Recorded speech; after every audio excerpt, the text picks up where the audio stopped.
Kembali lagi di Prabu Live. Yang mau kepo saksikan gosip-gosip hari ini, selamat menonton.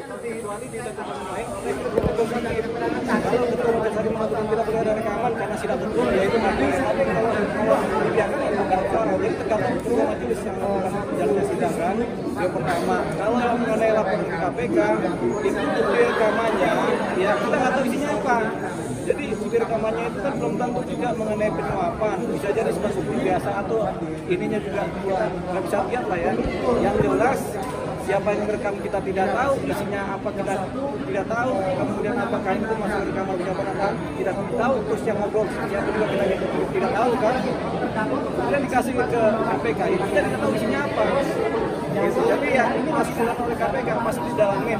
Kalau terpenuhi unsur ditingkatkan dari penyidikan, kalau nggak terpenuhi juga pasti ditusuk. Bang, dengan bukti yang belum begitu jelas itu bisa jadi bumerang sendiri nggak sih Bang? Bisa jadi bumerang, bisa tidak. Kalau terbukti memang ada faktualnya dan juga penyuapan dari itu bisa dijalankan. Tapi kalau tidak, ini yang dilaporkan bisa marah kan, bisa kemudian melaporkan balik. Dalam hal ini siapa? Jaksa dan hakim kan juga begitu. Jadi jaksa hakim bisa melaporkan balik ini sebagai pribadi-pribadi yang diduga kan. Jadi ada potensi laporan balik kalau memang laporan yang diajukan ternyata bisa kurang.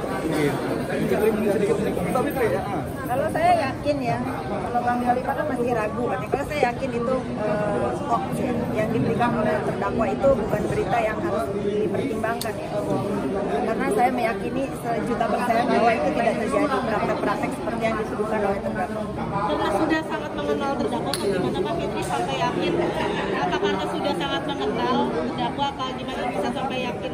Dulu saya mengenal, sekarang saya tidak mengenal dia. Saya tidak tahu jadi kenapa dia jadi seperti sekarang.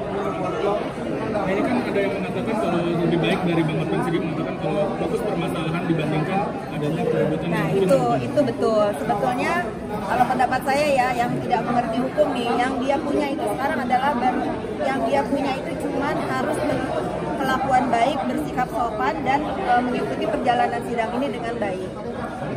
Termasuk pendukungnya ya. Kalau pendukungnya itu memang mendukung idolanya, harusnya dikurangin kericuhan baik di dalam ruangan persidangan atau di dunia maya.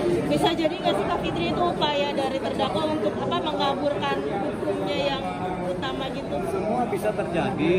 Jadi begini, bisa jadi ini sebagai umpan untuk mengaburkan perkara, bisa jadi juga benar. Namanya kita berada dalam keraguan-keraguan kan.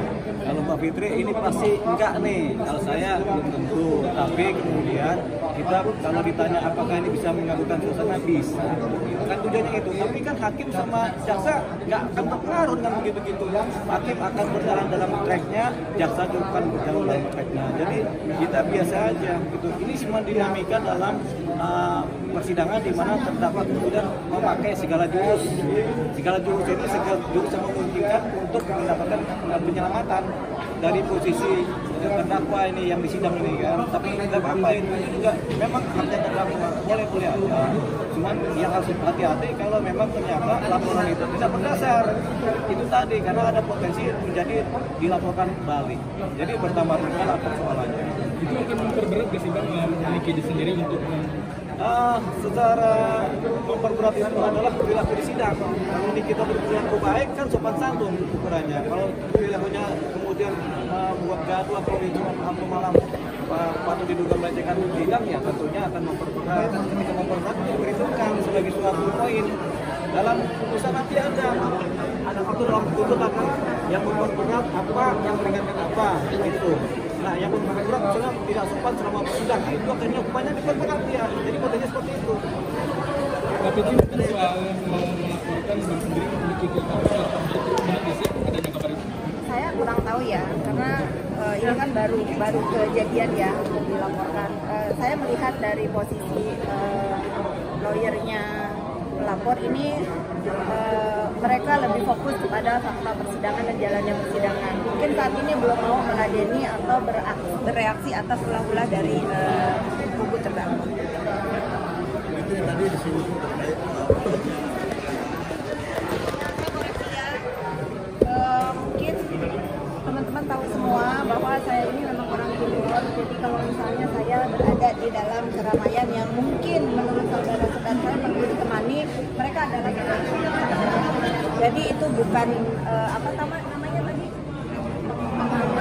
bodyguard atau apa, nggak ada ya. Itu biasa di orang Maluku itu. Saya berada di ibu kota di Jakarta, mereka menganggapnya saya ini saudara perempuannya. Jadi kalau memang merasa oh ini ada saudara perempuannya lagi di keramaian nih, ternyata takut ada kejadian misalnya keributan dan apa, dan itu tidak sama sekali menemani bang sendirinya. Mereka semua adalah menemani saya. Ini perlu saya paham. Soal dibilang konten of quote, Saya kurang paham abang ya. Tadi kan udah dijelaskan di dalam itu kan, jadi konten of court itu sebenarnya belum diatur oleh kita, oleh undang-undang belum ada. Dua profesor juga menyatakan demikian, memang belum ada undang-undang mengenai konten of court. Yang ada adalah pasal-pasal di KUHP gitu. Jadi ya kita tidak bisa kemudian menjustifikasi ini konten of court apa tidak, karena memang undang-undangnya belum ada. Tapi yang bisa menentukan suatu posisi ini merendahkan martabat pengadilan itu adalah majelis hakim sendiri atau ketua pengadilan dalam konteks-konteks dan keadaan tertentu. Tapi ketika kemudian dipidanakan, yang akan berjalan adalah pasal-pasal KUHP juga, bukan pasal contempt of court. Jadi memang itu persoalannya. Gitu. Nah ini yang kemudian diharapkan ada undang-undang khusus mengenai contempt of court. Gitu. Tapi yang jelas kalau ada undang-undang itu malah lebih sulit lagi, karena setiap persidangan selalu ada yang namanya keributan. Di sidang manapun juga sering kali terjadi keributan. Ada orang yang merasa tidak adil, ada yang merasa kurang adil, kan timbullah keributan. Artinya dinilai dari perilaku dari terdakwa. Ya, nggak cuma terdakwa, konten of court itu bisa jadi pengacaranya juga melakukan tindakan pelecehan terhadap sidang, bisa jadi itu kalau konteksnya konten of court. Tapi kita sebenarnya belum mengenal konten of court. Yang kita kenal adalah delik-delik biasa di KUHP gitu, di mana ada orang dihina, ada orang kemudian dirugikan, ada kegiatan-kegiatan yang merusak, ada berantem-berantemnya, itu yang disebut sebagai. Tapi sepatutnya memang kan harus bersikap sopan. Iya, sopan di persidangan tujuannya supaya apa? Supaya nanti dilihat oleh majelis hakim bahwasanya ini memang terdakwa beradab kan gitu. Fitri, terakhir mungkin ada pesan apa yang ingin disampaikan kepada nanti persidangan hari Kamis mendatang? Fokus pada persidangannya, lebih mendengarkan nasihat hakim, selalu kan ditegur sama majelis hakim yang mulia, terdakwa agar disimak, terdakwa agar mendengar, biar dia paham. Fokus. Akan hadir lagi nggak sih Kak Fitri?